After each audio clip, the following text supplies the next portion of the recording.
बच्चों, आपकी class 9th की हिंदी की पाठ्य पुस्तक क्षितिज भाग 1, इसमें गद्य भाग में हम प्रेमचंद को पढ़ रहे थे। प्रेमचंद की कहानी दो बैलों की कथा हम पढ़ रहे थे। उसमें हम 4 भाग कंप्लीट कर चुके हैं। आज 5वां और अंतिम भाग पढ़ेंगे। तो आप पेज नंबर 16 खोलिए। कर लिया ओपन सबने? मेरे साथ साथ पढ़ेंगे। एक सप्ताह तक देखिए 5वां भाग। एक सप्ताह तक दोनों मित्र वहाँ बंधे पड़े रहे। किसी ने चारे का एक तृण भी न डाला। तृण भी न डाला मतलब एक तिनका भी नहीं डाला। कब तक? पूरे सप्ताह, पूरे 7 दिनों तक। हाँ, एक बार पानी दिखा दिया जाता था, यही उनका आधार था। दोनों इतने दुर्बल हो गए थे कि उनसे उठा तक न जाता था। ठठरियाँ निकल आई थी। ठठरियाँ मतलब हड्डियाँ निकल आई थी। एक दिन बाड़े के सामने डुग्गी बजने लगी। दोपहर होते होते 50-60 आदमी जमा हो गए। तब दोनों मित्र निकाले गए और उनकी देखभाल होने लगी। दोनों लोग आकर उनकी सूरत देखते और मन फीकर करके चले जाते। और क्या सोचते, ऐसे मृतक बैलों का कौन खरीदार होता। बड़े कमज़ोर हो गए थे ना, वो मरणासन अवस्था में चले गए थे। अब देखिए आगे पेज नंबर 17। सहसा एक डड़ियल आदमी, जिसकी आंखें लाल थी, मुद्रा अत्यंत कठोर, वो आया और दोनों मित्रों के कूलों में उंगली गोदकर मुंशी जी से बातें करने लगा। उसका चेहरा देखकर अंतर्ज्ञान से दोनों मित्रों के दिल कांप उठे। वो उसके बारे में कुछ सोचने लगे कि क्या है, तो डर गए दोनों बैल।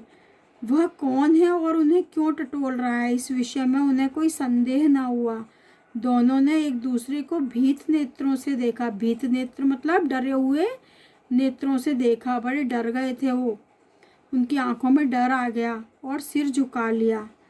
हीरा ने कहा, गया के घर से नाहक भागे। नाहक मतलब बेकारी भागे, अब जान न बचेगी। वो समझ गए कि ये कसाई है, ये दाढ़ी वाला आदमी जो इन्हें मार डालेगा।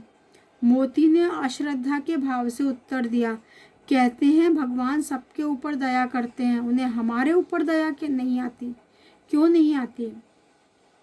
भगवान के लिए हमारा मरना जीना दोनों बराबर है। चलो अच्छा ही है, कुछ दिन उसके पास तो रहेंगे। एक बार भगवान ने उस लड़की के रूप में हमें बचाया था, अब क्या न बचाएंगे? यह आदमी छुरी चलाएगा, देख लेना। तो क्या चिंता है, मांस खाल सींग हड्डी सब किसी न किसी काम आ जाएंगे।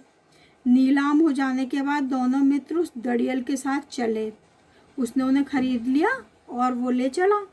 दोनों की बोटी बोटी कांप रही थी, मतलब उनकी हर पूरा नस नस शरीर की कांप रही थी, है ना। बेचारे पाँव तक न उठा सकते थे, पर भय के मारे गिरते पड़ते भागे जाते थे। कमज़ोर हो चुके थे, इसलिए बेचारों से चला भी नहीं जा रहा था, लेकिन फिर भी भाग रहे थे, क्योंकि वे जरा सी भी चाल धीमी हो जाने पर जोर से डंडा जमा देता था जो डड़ियल आदमी था। राह में गाय बैलों का एक रेवड़ हरे हरे हार में चरता नजर आया। रेवड़ मतलब झुंड।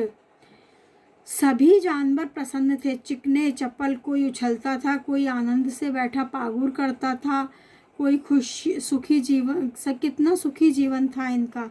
पर कितने स्वार्थी हैं सब। दोनों आपस में सोच रहे थे कि किसी को चिंता नहीं है कि उनके 2 भाई बधिक के हाथ पड़े कैसे दुखी हैं, कि हमारी तरफ देख भी नहीं रहे हैं ये। सहसा दोनों को ऐसा मालूम हुआ कि यह परिचित रहा है।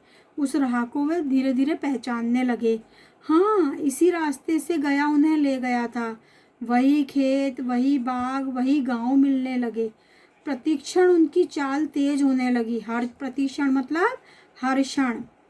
सारी थकान, सारी दुर्बलता गायब हो गई। आह, यह लो, अपना ही यार आ गया। इसी कुएं पर हम पुर चलाने आया करते थे। पुर मतलब रहट, यही कुआं है। और वे अपना गांव पहचान गए। पेज नंबर 18 ओपन करिए आप लोग। मोती ने कहा, हमारा घर नजदीक आ गया है। हीरा बोला, भगवान की दया है, मैं तो अब घर भागता हूँ, यह जाने देगा। दोनों आपस में बातें कर रहे हैं। इसे मैं मार गिराता हूँ। नहीं नहीं, दौड़कर थान पर चलो और वहाँ से हम आगे न जाएंगे। जो उनका बांधने का स्थान था, बोले वहाँ चलते हैं और फिर वहाँ से आगे नहीं चलेंगे। दोनों उन्मत्त होकर बछड़ों की भांति कुलेला करते हुए घर की ओर दौड़े, और वह हमारा थान है। दोनों दौड़कर अपने थान पर आए और खड़े हो गए। दड़ियल भी पीछे पीछे दौड़ा चला आता था। झूरी द्वार पर बैठा धूप खा रहा था। बैलों को देखते ही दौड़ा और उन्हें बारी बारी से गले लगाने लगा। मित्रों की आंखों से आनंद के आंसू बहने लगे। दोनों मित्र कौन? हीरा और मोती। एक झूरी का हाथ चाट रहा था। दड़ियल ने जाकर बैलों की रस्सियां पकड़ ली। झूरी ने कहा, मेरे बैल हैं। तुम्हारे बैल कैसे? मैं मवेशी खाने से नीलाम लिए आता हूँ। मैं तो समझा हूँ चुराए लिए आते हो। चुपके से चले जाओ, मेरे बैल हैं, बेचूंगा तो बिकेंगे। किसी को मेरे बैल नीलाम करने का क्या अख्तियार है? अख्तियार है मतलब अधिकार है। जाकर थाने में रपट कर दूंगा, मतलब पुलिस स्टेशन में जाके मैं रिपोर्ट लिखा दूंगा। मेरे बैल हैं, इसका सबूत है कि ये मेरे द्वार पर खड़े हैं। दड़ियल झल्लाकर बैलों को जबरदस्ती पकड़कर ले जाने के लिए बढ़ा। उसी वक्त मोती ने सींग चलाया। दड़ियल पीछे हटा। मोती ने पीछा किया। दड़ियल भागा और मोती पीछे दौड़ा। गांव के बाहर निकल जाने पर वह रुका, पर खड़ा दड़ियल का रास्ता देख रहा था। जब गांव से बाहर आ गया, दड़ियल दूर खड़ा धमकियां दे रहा था, गालियां निकाल रहा था, पत्थर फेंक रहा था, पर मोती विजयी शूर की भांति उसका रास्ता रोके खड़ा था। गांव के लोग यह तमाशा देखते थे और हंसते थे। Page number 19। जब दड़ियल हार कर चला गया तो मोती अकड़ता हुआ लौटा। हीरा ने कहा, मैं डर रहा था कि कहीं तुम गुस्से में आकर मार न बैठो। अगर वह मुझे पकड़ता तो मैं बेमारे न छोड़ता। अब न आएगा। आइए तो दूर से ही खबर लूँगा, देखूं कैसे ले जाता है। जो गोली मरवा दे, मर जाऊंगा पर उसके काम तो नहीं आऊँगा। किसके काम नहीं आऊँगा बच्चों? किसके लिए कह रहा है? दड़ियल के लिए। हमारी जान को कोई जान ही नहीं समझता, इसलिए हम इतने सीधे हैं। जरा देर में नादों में खली, भूसा, चोकर और दाना भर दिया गया और दोनों मित्र खाने लगे। झूरी खड़ा दोनों बैलों को सहला रहा था। सहलाना मतलब उनके ऊपर हाथ फेर रहा था, और 20 लड़के तमाशा देख रहे थे। सारे गांव में उत्साह सा मालूम होता था। उत्साह मतलब उत्साह,